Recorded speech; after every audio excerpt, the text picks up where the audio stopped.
You ever sit there staring at your bank account and think, okay, I'm making progress, but why does it feel like I'm not? Maybe you just hit $5,000 in savings and it feels amazing, like, yes, finally, I can breathe.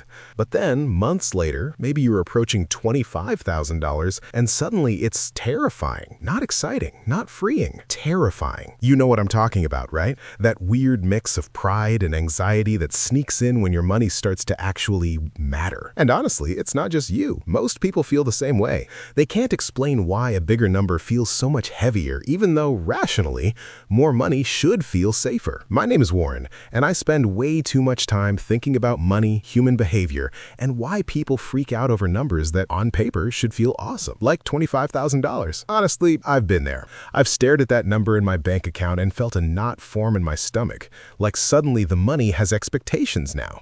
And that's the thing. Money always comes with expectations, whether we admit it or not. So today, I want to dig into why that number, $25,000, feels scarier than $5,000, why your emotions about money often don't match reality, and, most importantly, how understanding this can actually make you smarter, calmer, and more confident with your finances. By the end of this conversation, you might see your money in a completely different light. You might even start to enjoy it. I know it sounds a little dramatic, but stick with me, because here's the weird part. The difference between $5,000 and $25,000 isn't just $20,000. It's a whole mindset shift. It's the invisible pressure of bigger goals, bigger responsibilities, and bigger mistakes you could make. But the good news, once you see it clearly, you can actually use it to your advantage. And trust me, it's a game changer. So let's dive in, like really dive in, and figure out why bigger savings can feel heavier, why your brain tricks you into anxiety, and how you can turn that $25,000 fear into the kind of momentum that $5,000 never could. 1. The psychological weight of bigger numbers. You know, there's something weird about numbers that humans can't quite explain. $5,000 feels small because it's manageable. If you lose it, sure, it stings,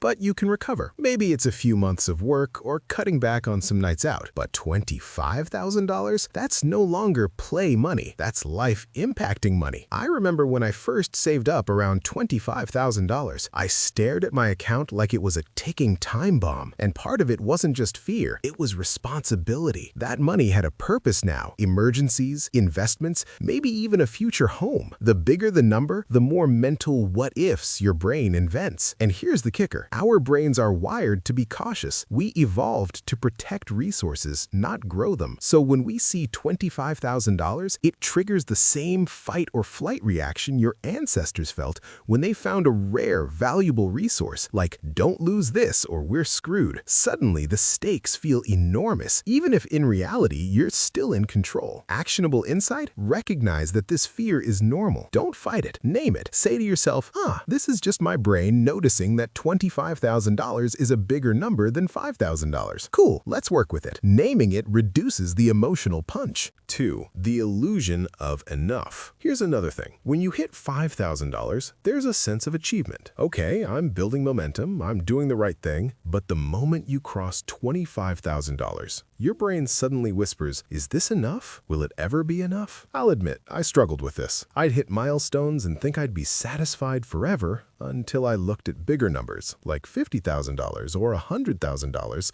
and realized, wait, I'm still not safe yet. The truth is, there's no magic number that makes your life stress-free, but recognizing this illusion, the trap of constantly chasing enough, can free you. The goal isn't the number, it's the habits, the control, the mindset. $25,000 is scary because it's enough to matter, but not enough to solve every problem. And that gap is what keeps people awake at night. Actionable takeaway? Focus on building systems, not just chasing numbers. Automatic savings, investments, and smart spending create a cushion that grows even when your brain panics. That's how you turn scary into steady. 3. Mistakes start to feel expensive. When you have $5,000, mistakes are manageable. A $500 mistake? Annoying, but recoverable. A $1,000 mistake? Painful. painful, but you can learn from it. But $25,000? Suddenly, the cost of decisions feels huge. You start calculating every decision in a way that's exhausting. If I invest here and lose 10%, that's $2,500 gone. Is it worth it? Your brain magnifies risk because the stakes are higher. I had a friend who literally froze his investment account for months because he was afraid of losing $25,000. He had made $5,000 previously without a sweat, but now he was paralyzed. And honestly, I get it. Big money triggers big fear. The trick? Reframe risk. Break your money into manageable chunks. Think in percentages, not absolute dollars. A 10% loss of $25,000 is stressful, yes, but it's also an opportunity to learn, grow, and get better at managing bigger sums. 4. Lifestyle inflation creep. Here's a sneaky one that scares people more than they realize. Lifestyle creep. When you hit $25,000, suddenly your brain thinks you deserve bigger things. Fancy dinners, upgraded gadgets, weekend trips, it adds up fast. And that's why $25,000 feels scarier than $5,000. Because $5,000 is small money, easy to ignore, easy to save. $25,000, suddenly it's tempting. And that temptation carries guilt, anxiety, and the creeping fear that your buffer might vanish if you indulge too much. I remember my first big splurge after saving $25,000, buying a slightly nicer laptop. It felt good for a day. Then I realized, I just made $1,500 disappear. It was a small hit, but mentally it felt huge. Actionable advice? Plan for lifestyle inflation. Budget for small treats without guilt, but keep the bulk of your savings sacred. Your future self will thank you. 5. Social pressure and comparison. Humans are wired to compare. It's unavoidable. And when your savings reach $25,000, suddenly everyone else's number matters. Friends buying houses, coworkers investing. It triggers a weird mix of pride and inadequacy. I once had a coworker casually mention they had $50,000 saved. I mean, I was happy for them, but I also felt this weird sinking comparison. And the crazy thing is, $5,000 didn't trigger this reaction at all. It's only once your money becomes noticeable that the social pressure hits. Here's the takeaway. Stop comparing. Your financial journey is unique. $25,000 is a huge milestone, and it deserves celebration, not anxiety. Focus on your growth, not the scoreboard of others. 6. The freedom versus fear paradox.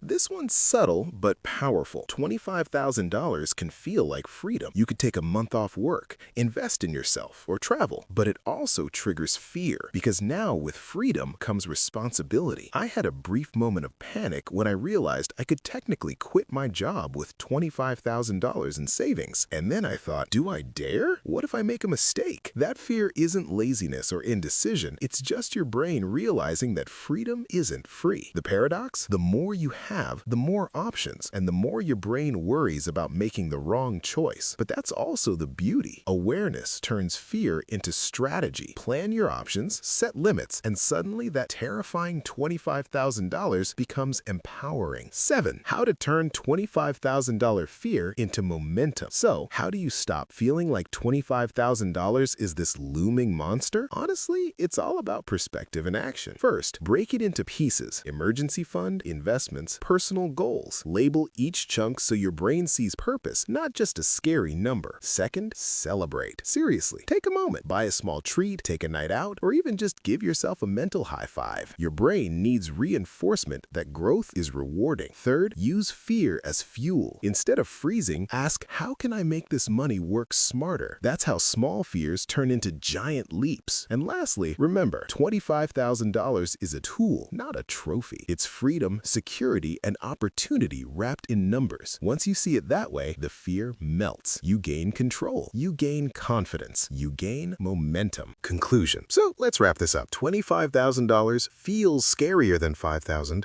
because it carries more weight. Psychological, social, and emotional. Feel costlier. Comparisons hit harder. Lifestyle temptations appear. But the truth is, all of that fear is normal. And the best part? You can work with it. Recognize your fear, break your money into purposeful chunks, celebrate milestones, use fear as fuel, not a roadblock, because that's the real transformation. Understanding that fear doesn't mean failure, it means growth. Think about it. $5,000 felt great because it was manageable. $25,000 feels scary because it's powerful. And power Power, real financial power, isn't always comfortable, but it's worth it. So the next time your bank account hits that $25,000 mark, don't panic. Pause, breathe, and smile a little. You've crossed a threshold many people never do. You've got control now, even if it feels like responsibility is breathing down your neck. And if you take just one thing from this conversation, let it be this: fear is a sign of progress. Use it, respect it, and let it guide you towards smarter decisions, bigger opportunities, and a life where money works for you, not the other way around. $25,000 isn't scary when you know what to do with it. It's freedom, it's options, it's your next chapter.